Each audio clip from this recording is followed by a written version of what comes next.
Topluya yeni salınmış statikanın əsasları mövzusuna aid 52 nömrəli sualın izahına baxırıq. Eyni materialdan olan kürələr şəkildəki kimi tarazlıqdadır. Birinci kürənin kütləsi 1 kiloqram olarsa, ipdə yaranan, baxın, burada yaranan T gərilmə qüvvəsini hesablayın. Bizdən onun qiymətini istəyir. Lincin çəkisi nəzərə alınmır. Deməli, bilirik ki, bu kürənin kütləsi 1 kiloqramdır. Gəlin onda görək, baxın, bu kürənin kütləsi neçə kiloqramdır? Kürə olduğuna görə birinci yazıram ki, kütlənin n bərabərdir rho və yəni cismin sıxlığı və həcminə olan düsturunu yazırıq. Kürə olduğuna görə kürənin həcm düsturu bilirik ki, 3-də 4 pi r kubudur. Yəni kütlə ilə radius düzüm tənasibasıdır, amma kubik.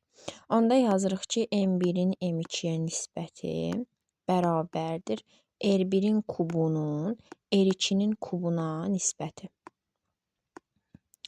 Bu da bərabərdir. M1-imiz 1 kiloqramdır, M2 bəlli deyil, elə onu axtarırıq. Bərabərdir. R1-imiz oldu R, yəni R-in kubu, R2-imiz də 2R-dir, onu da kubu eləyəcək 8 R-in kubu. 8 R kubları ixtisar gedir. Tapırıq ki, bizim M2-imiz 8 kiloqram imiş. Deməli, M1-imiz 1 kiloqramdır, M2-imiz də oldu 8 kiloqram. Gəlin baxaq. İndi istiqamətləri təyin eləsək, fərz eləyirik ki, bunlar heç biri yoxdur. Məsələn, birinci buna baxıram, bu kürəyə baxıram. Deyirəm ki, nə bu ip yoxdur, nə də bu cisim yoxdur. Sizcə, dayağa nəzərən, bax, bu cisim, bu linci hansı tərəfə fırladar? Bu tərəfə fırladar da, elə deyil. Çünki ağırlığı heç bir, əlavə heç biri, bunların heç biri yoxdur. Dayaqdır, dayağın üzərinə linç qoyublar. Linci də bir dənə 1 kiloqramlıq cismi yerləşdiriblər, asıblar, baxın, bu küncündən.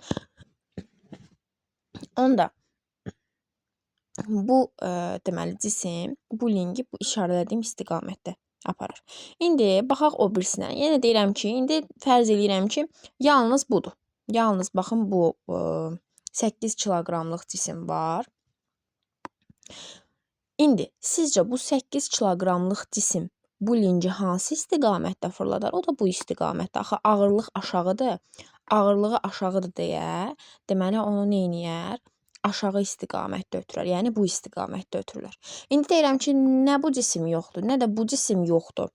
Yalnız bu ip var. Bu ip bu cismi hara? Baxın, gərilmə qüvvəsi axı yuxarı olur. Deməli, neyniyəcək? Gələcək bu tərəfə. Deməli, bizim bu cismimiz, yəni 1 kiloqramlıq cismimiz və ipimiz, yəni bu gərilmə qüvvəmiz linci eyni istiqamətdə fırladar. Bu o deməkdir ki, bunların ikisinin cəmi bərabər olacaq 8 kiloqramlıq cismə. Onda yazıram ki, baxın, əvvəl tarazlıq şərtini yazıram, yəni momentlər qaydasını yazıram. 1 kiloqramlıq cisim, o da 10 Newton eləyər. 10 vurulsun, onun qüvvə qolu nə qədərdir? Yəni dayağa qədər olan məsafəsi nə qədərdir bura? L. Vurulsun L, üstə gəlinsin. Bu 1 kiloqramlıq cisimlə eyni istiqamətdə olan nə idi? İpin gərilmə qüvvəsi. Yəni bu ip eyni istiqamətdə fırladar. T vurulsun, onu istəyir elə bizdən.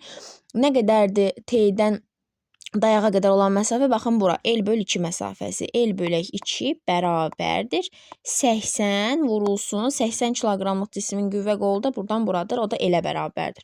Vuraq L. Buradan tapırıq ki, L-lər ixtisar getsə hamısından 80 T bölünsün 2 bərabər olur 70-ə. T də bərabər olur 140 Newtona. Deməli, cavabımız nə olacaq? 140 olacaq.